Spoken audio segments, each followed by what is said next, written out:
I work graveyard shifts at a warehouse. There is one rule: don't turn off the lights.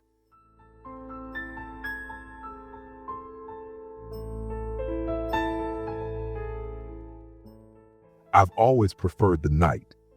There's something comforting about being awake while the rest of the world sleeps. Maybe it's the silence, or maybe it's just that I haven't been able to sleep anyway. Ever since my fiancée passed away, sleep became a luxury I could no longer afford. I used to lie in bed all night, tossing and turning, my eyes red and stinging. When the first rays of sunlight slipped through the blinds, I'd rise like a zombie, exhausted but still awake. Melatonin didn't help. I must have built up a tolerance. Honestly, I'm surprised I didn't overdose. Sometimes I took 10 pills a night, hoping to knock myself out. Herbal teas, total scam. Just overpriced water with a fancy label. And don't get me started on all those rigid sleep routines. Turn off screens 30 minutes before bed, avoid food an hour prior, read a calming book. Maybe that works for some people. It did nothing for me. I even tried counting sheep, my own version anyway. I imagined alternate realities where Vanit was still alive. I'd lie there grinning like an idiot at the popcorn ceiling, lost in a world where she hadn't died. Sometimes my imagination got so vivid, I'd swear I saw her silhouette standing in the corner of the room. For a few seconds, I truly believed she had come back to say goodbye. The rational part of me knew better. Dead is dead. But another part, some stubborn piece of my heart, believed otherwise. Maybe what's dead doesn't stay dead. Not in the mind.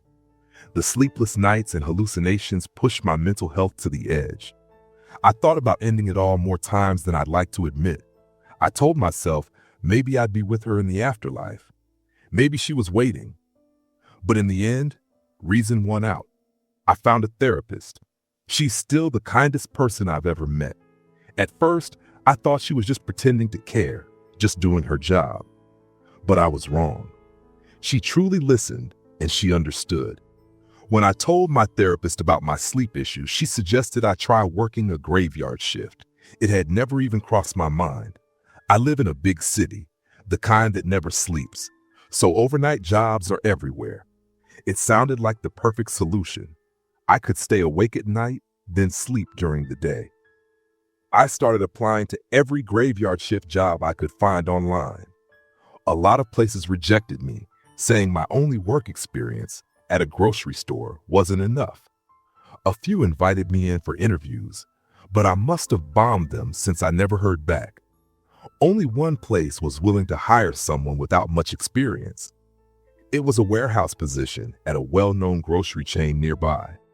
The pay was decent, and honestly, I had to start somewhere. My new boss mentioned that 2 other people were starting the same night as me. That eased my nerves a bit. At least I wouldn't be the only newbie. I've always gotten ridiculously anxious before starting something new. Jobs, college, even the gym. I've always feared the unknown, and my mind copes by imagining every possible outcome. By the time I pulled into the warehouse parking lot, I'd run through about 175 different scenarios in my head. The building was bathed in blue moonlight. Its steel gray exterior looked cold and industrial, lined with light poles that stretched across the sidewalk like a mini solar farm. It was like they were trying to recreate daylight. Just thinking about the electric bill gave me a headache, though the gallons of black coffee I downed probably didn't help. I glanced at the busted radio on my dashboard. It barely worked, but still managed to show the time, 11:45. As the clock ticked closer to midnight, my heart started pounding faster. I flipped down my sun visor and looked in the mirror. That's when I noticed how dilated my pupils were. Shit, I drank too much coffee. They're gonna think I'm high. I'm gonna get fired before I even clock in. Just as I started spiraling, a sharp knock on the window yanked me back to reality. I practically jumped out of my skin and slammed my head against the roof of the car with a loud thunk.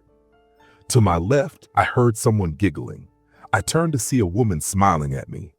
Her eyes were a warm caramel color, filled with a playful kind of joy.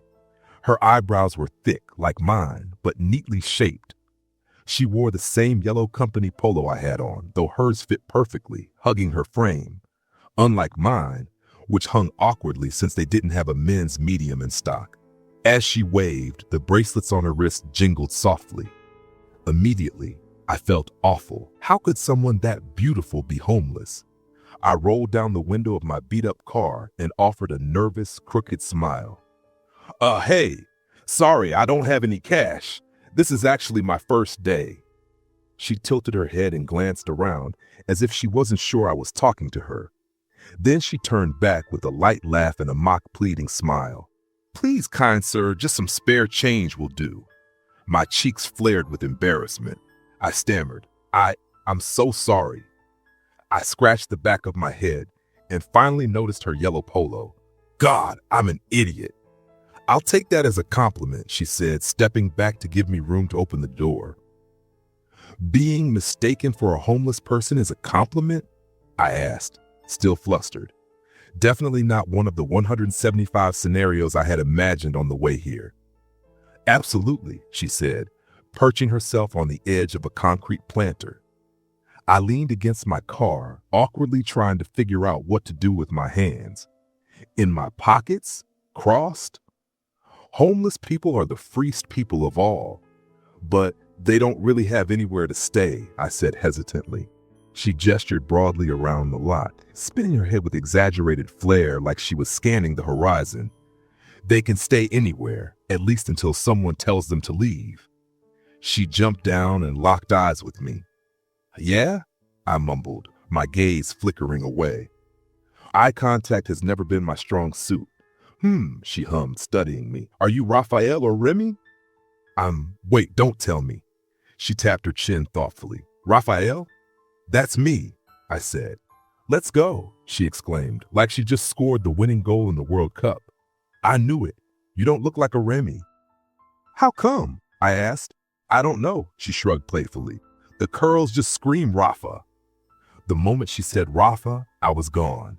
In my mind, I was running through a wide, sunlit field of flowers. Vanit stood at the horizon, her figure glowing against the morning sun. "Rafa," she called softly, her voice somehow near and far at once. "Rafa," she repeated, warm and comforting like a blanket straight from the dryer. "Rafa," but now her voice twisted, sharp and grating like a million screaming insects. "Rafa," the woman in front of me called out, snapping me back.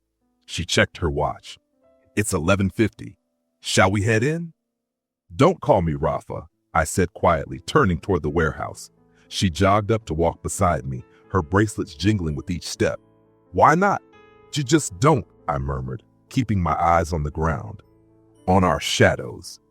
We reached the giant metal doors. 2 security cameras watched from above, red lights blinking like judgmental eyes. The woman, Karen, I'd soon learn, waved up at one of them. "Hi. We're the new people," she announced cheerfully. "I'm Karen, he's Rafa." A soft mechanical click signaled the door unlocking. Karen skipped ahead and pushed it open with both hands, then leaned her back against it and motioned for me to go in. "Thanks," I said, stepping past her. The doors slammed shut behind us. Inside, the warehouse was blazing with harsh fluorescent lights, buzzing like a swarm of invisible flies. Shadows seemed to vanish. There were none. The shelves stretched high above, uniform and oppressive, forming an endless maze. 2 workers moved through the labyrinth, each pulling electric pallet jacks stacked with goods.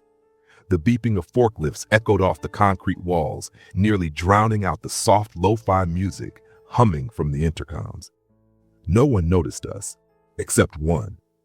A towering bald man was striding toward us, a clipboard tucked under one arm. He wore the same yellow company polo as everyone else, but his was stretched thin over bulging muscles, barely holding on.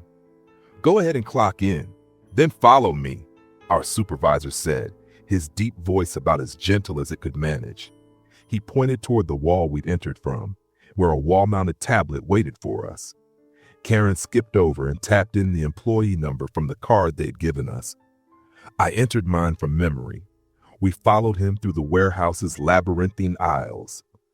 You two will be working in the far corner, hand-stacking pallets, he explained. You haven't passed the test to use the electric jacks yet. Fucking OSHA, he muttered with a grunt. We arrived at the far right corner of the warehouse. A tall, lanky guy with a bowl cut was already there, busy stacking boxes. Here's your station, the supervisor said, pointing to 2 empty pallets next to the bowl cut guys. If you've got any questions, use that intercom. He motioned to a wall-mounted landline phone tucked behind the pallet stacks. If you need the restroom, it's all the way on the far left, and if you do use it, never, and I mean never, turn off the lights.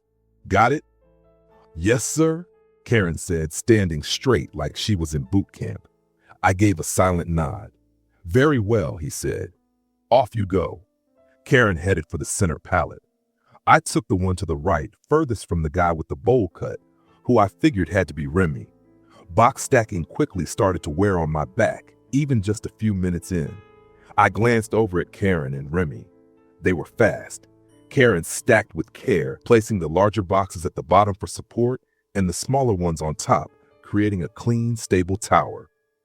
Remy, on the other hand, prioritized speed over neatness. He was already on his second pallet. I followed Karen's lead, neat and fast. Once Karen finished her first pallet and someone came by with an electric jack to haul it off, she decided to break the silence. Remy, right? Right, he answered flatly, eyes still glued to his boxes. Nice to meet you. I'm Karen, and that's Rafa, she said, pointing to me. Nice to meet you, co-workers, Remy replied without ever looking up. Karen shot me a quick glance that practically said, "What a jerk." I smiled back, letting her know I got the message. Time passed slower than a sloth swimming underwater. By the time I finished stacking my second pallet, a sudden, urgent pressure reminded me of all the coffee I downed earlier. I'll be back, I told Karen. If the boss shows up, can you let him know I'm in the bathroom? Got it, she started. You won't turn off the lights, Remy interrupted, cutting her off. Of course not, I said, furrowing my brow. I knew you were a wuss, he said with a casual shrug. I decided to play along. Curiosity killed the cat. Good thing I ain't no cat, he said, finally lifting his eyes from his pallet. That's when I noticed the scar, deep, running across his right eye. When he straightened up, I realized he was even taller than I thought, easily 6'3". He loomed over my 5'9" frame and definitely over Karen. Whatever you are, I said, curiosity'll kill that too. His brow tense, I smirked. Gotcha. But just as quickly, his expression went neutral again and he returned to his work. I suddenly felt someone behind me. Karen's smirk told me who it was before I even turned around. Sure enough, the boss stood there, looming. His default expression looked like anger carved into stone, a true resting bitch face. I had to fight back a laugh at the thought. Off somewhere, I suppose, he said, stern and steady. Bathroom, sir. Restroom, he corrected. Yes, that. He stepped aside, letting me pass. Very well. I walked away, feeling his eyes burn into the back of my neck, sending chills down my spine. I made my way to the far left corner of the warehouse, entering a narrow, brightly lit hallway. Oddly enough, there was only one unisex bathroom, surprising for a building this size. I twisted the doorknob and stepped inside. It was the cleanest bathroom I'd ever seen. The black and white checkered floor gleamed like it had just been waxed.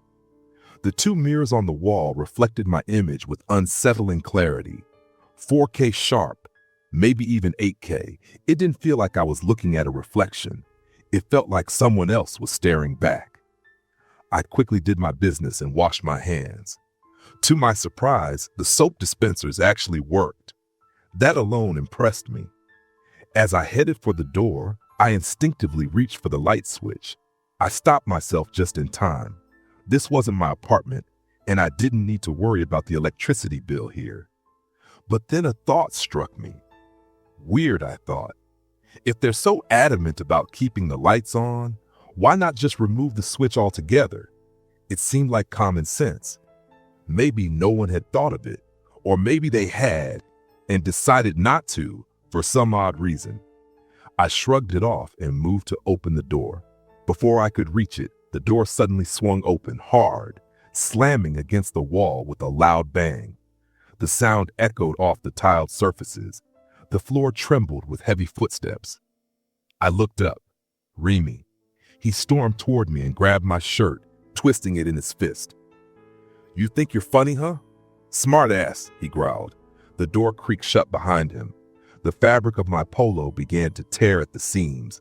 The slow rip was the only sound in the room, and it lit something in me. My blood surged hot. I grabbed his wrist, digging my fingernails into his skin until he winced and let go. With my other hand, I snatched his palm and bent it backward. He writhed in place, trying to pull free.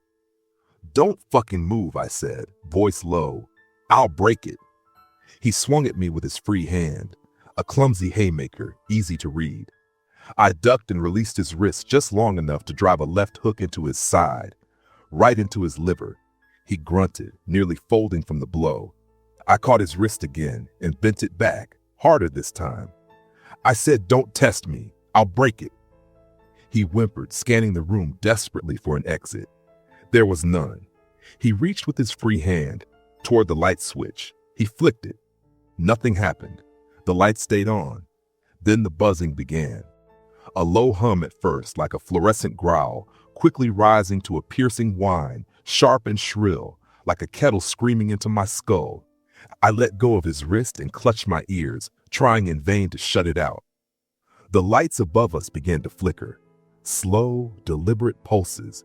Their rhythm off, unnatural. It felt like laughter. The lights somehow were laughing at us, mocking us. The screech intensified, a high-pitched wail that rattled through my skull. I was frozen, paralyzed. I wanted to lunge for the light switch, but I couldn't. Some instinct screamed that if I let go of my ears, I'd lose my hearing forever. I groaned, maybe even screamed. Someone cried out for help, me or Remy or both of us. It didn't matter. I couldn't hear anything except that awful, endless screech. My eyes darted around the room, wild and frantic, until they locked onto the mirror. It was warping, rippling as if the glass had turned liquid, like a portal from some old video game. It didn't just pull at my eyes. It pulled at something deeper. It called out to me. She called out to me. Venit. I could feel her presence radiating from the shimmering mirror. Her voice pierced through the screech, soft and gentle, drowning it out. She offered me something. Peace. The end of all the pain. Past and present. Yes, I thought. Please. Yes. I shuffled forward, hands still pressed tightly over my ears. Every step felt like wading through wet concrete. My joints stiffened, my limbs resisting. But I kept going, inch by inch, waddling like a broken toy soldier. I stopped in front of the mirror. The world disappeared. It was just me and my reflection. It smiled at me. Then it changed, rippled and reformed into someone else entirely. Venit. Those sky blue eyes lit up with warmth. Her delicate eyebrows furrowed as she smiled. That smile, the one she wore when she was pretending to be mad at me but couldn't hold it. Her eyeliner was heavy, like always. I remembered how the black streaks ran down her cheeks when she cried, how I used to think that was the most beautiful thing in the world. She felt everything so deeply. She was so gentle. I never deserved her. Not someone like me, not someone this stubborn. My hand moved on its own. I reached out to touch her cheek. I stopped. Somewhere, faint voices called out to me, but I was already gone. I wasn't in the warehouse anymore. I was in that flower field again. She was close now, closer than ever. Logic dissolved. What use was logic when I had her? Venit wasn't just a memory. She was everything. She was everything. My fingers hovered a breath away from her cheek. She smiled, a soft blush rising to her face. Her lips puckered slightly, like they always did when I touched her gently. Then, two heavy hands grabbed my shoulders, tight, like vices clamping down. Before I could react, I was yanked backward. I stumbled and crashed to the floor, my head smacking against the cold tile. Stars burst in my vision. I lay there stunned, my breath shallow, staring up at the ceiling, flat, white, not mine, not my apartment, not my popcorn ceiling. Blurred faces hovered over me. Distant voices called my name. A bald man waved his hand frantically in front of my face. Bracelets jingled on a pair of arms moving gently above my eyes. I followed them, watching them sweep back and forth. "Vineet," I whispered. "Nope," Karen nudged. A soft voice answered. "Karen, your new coworker." Her face came into focus and she smiled. My body was lifted and placed onto a thin makeshift bed. My eyes stayed locked on Karen's blurred silhouette. I smiled, then everything faded to black. When I came to, I was staring up at painfully bright lights. 4 cold steel walls surrounded me. This isn't a hospital, I thought. Voices whispered nearby. I heard my name a few times. "He's awake," Karen said cheerfully. "He survived the test. Can we keep him?" "Keep me?" A deep voice responded. "Very well. I suppose he did prove himself worthy." "Yes," Karen cheered. She leaned over me, eyes full of warmth and mischief. "Sure, shit is gonna get real crazy now," she said with a smirk. "What?" I croaked. "Can I tell him, Dean?" "Please?" she asked, glancing at the boss. He gave a small nod. "We're in a war," she said, eyes wide with excitement. "A war against the mirror dimension, and you're part of it now." "Ah, shit," I muttered. "I just need some sleep." Karen and Dean both laughed. Their laughter was contagious. I ended up laughing too, despite everything. Then Dean's face turned serious. "But really, we need your help." My eyes rolled back, and once again the world slipped into darkness. So, that's my story, Reddit. How I ended up fighting for our reality against the mirror dimension. Karen was right. Things got insane fast. We're on a short break now, so I figured I'd share my story, our story. I never stopped thinking about Vineet. That's a battle I don't think I'll ever win. Fighting mirror monsters is a decent distraction. It keeps the grief bottled up, at least for now. But I know it's all still there, just waiting to burst. Karen helps. A lot. I'm grateful for her. Even Dean, for all his gruffness. And Remy, he didn't make it. The mirror dimension swallowed him whole. Whatever he saw in that glass, it convinced him to step through. I don't blame him. Vineet almost convinced me too. One day, I know I'll face her again. And when I do, I'll need all the help I can get from Karen, Dean, and everyone else fighting this strange hidden war. Until next time, Reddit, stay away from mirrors when it's dark. We might not get there in time,